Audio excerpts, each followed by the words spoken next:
Hello my dear sewing friends, it's Alisa here. Welcome back to our Creative Serger Technique series. And in this episode, let's explore a really beautiful technique called a lettuce hem. This technique has a very particular signature look that I'm sure you have seen before. Mostly, this technique is used on knit fabrics, but did you know that you can actually use it on fabrics that have no stretch whatsoever? As always, I'm going to guide you through the settings, useful tips and tricks from my own personal experience so that way you can achieve a beautiful result that you're going for. And at the end of this video, I will show you a couple of really creative examples where you can use this technique and enhance your handmade garments. It all starts with setting up our machine, and all of the settings here except one are going to be exactly the same as we did for a regular rolled hem. So let's go ahead and run through them. We're going to start by removing the stitch finger. There it is, and then also removing the left needle. Now, if you're just not sure how exactly to remove a needle, let's say from your particular serger, or how to remove that stitch finger, then as always, I do encourage you to keep your manual handy for a quick reference. It really does have a ton of useful information. Now I'm going to thread it. A useful thing to remember here is that the upper looper thread is the one that you're going to see the most, so choose your colors accordingly. Now we're going to adjust our stitch width, stitch length, and differential feed. For right now, I'm going to leave my stitch width as is at 5, which is my regular setting. I'm going to turn down the stitch length from 3 all the way down to R for that beautiful rolled hem, so you want to decrease this value. And the differential feed is the only setting that is going to be different from a regular rolled hem. Right now it's set at 1, which is a normal setting, and I'm going to decrease it to 0.7. It's really simple to understand differential feed. It's just how evenly your fabric gets fed through the serger. If it's at 1, it's at normal differential feed. If it's at 2, it even has here a little icon that shows that it gathers the fabric as it goes. Or if it's below 1, it stretches the fabric a little bit as it goes. These settings are really useful sometimes to prevent puckering and other things when you're working with different fabrics. But in this case, we want to go below 1 because we want to stretch the fabric a little bit as we go in order to create that lettuce hem. We are going to be stretching the fabric more with our hands too, but lowering the differential feed helps a little bit more. My presser foot is up, so now let's set the tension. I'm going to use exactly the same tension as I did at the beginning of the previous rolled hem video. My right needle will stay at 4 for right now. My upper looper, I will decrease to 3. Again, for right now, we'll see if we need to adjust.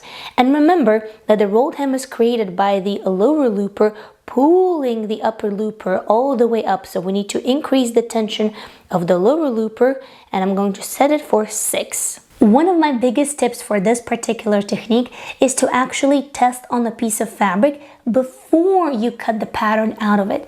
That way you will know whether this technique works on this fabric or it doesn't, because I had situations where I cut the entire pattern out with the intention of using this technique, and it turns out that I can't get it to work nice enough where it would look just the way I wanted it. So that way, if you test it before you cut, you will know ahead of time and you won't need to problem solve after the fact. I have 2 fabrics that I'm going to be using for this little t-shirt, therefore 2 samples. This one is a pretty lightweight cotton lycra with a really nice drape, and this one is a slightly thicker jersey. Both of them are knits, therefore they stretch. Let's grab our sample, lift up our presser foot, place our sample right underneath the needle, and make sure that the tail is out of the way, and start serging.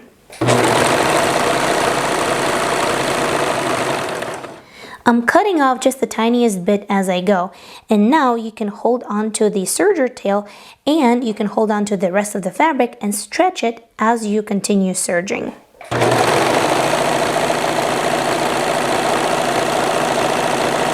This is what I have right now, and it looks like I have to tighten up my upper looper, so I'm going to go from 3 up to 4. Let's test it again. When you stretch your fabric in the process, I find that if you stretch too much, you will see quite a bit of space between the stitches, so you have to find that golden middle. I do like how this stitch looks right now, but from the wrong side of the fabric, I can see a little bit of the white thread from the bottom looper. So I'm going to tighten up the tension from 6 to 7 and do a final pass. I'm definitely happy with the final results, so now I'm going to complete a lettuce hem on the bottom of these pattern pieces for the front and the back of the t-shirt. Here's an extra tip. I find that completing them before sewing side seams gives a cleaner result. Oftentimes when I work on a rolled hem, I will use a little starter. It's basically just a piece of scrap fabric that you place underneath your serger and complete that rolled hem before you actually start on your project. Once I get to the bottom of my starter, I simply lift up the presser foot and place my project underneath and continue serging. I find that it gives me a really clean start, lets me get into the zone of doing a rolled or a lettuce hem, and also helps me to stretch the project evenly from start to finish. Now this is what I have as the final result. You can clearly see how it resembles that curly little edge of a lettuce leaf. I also went ahead and completed the sleeves as well. Here I needed to make one adjustment on the tension of the needle, so I went one dial up from 4 to 5, and you can see how different fabrics produce different results using the same technique. Now I went ahead and I did finish this little t-shirt, so that way I could show you how it looks all done, the sleeves, the hem, and everything else.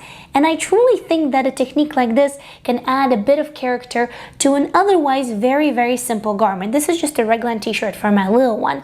And I also used yellow on the sleeves and on the hem to sort of bring a little pop of color and tie it all together. This technique is really a lot of fun, and I want to give you all that encouragement and all that enthusiasm about it, because all it takes is just a little bit of practice and that very first step on the way of exploring your serger and everything that it can do.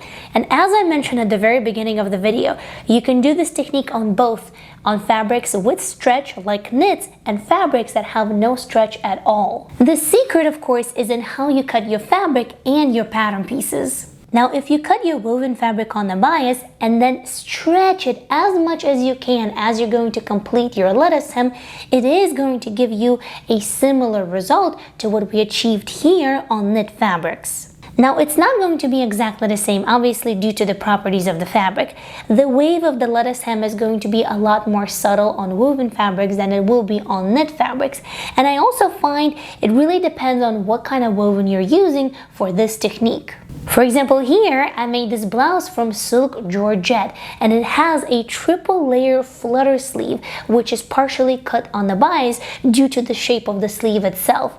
Each of the layers is finished with a lettuce hem, and you can see the fun element that it adds to the overall garment. I do find that lightweight woven fabrics will give you a nicer and more pronounced lettuce hem than medium weight fabrics. So you might want to try rayon, silk georgette like I did in that blouse. You might want to go for really lightweight cotton or fabrics with crinkle texture as well.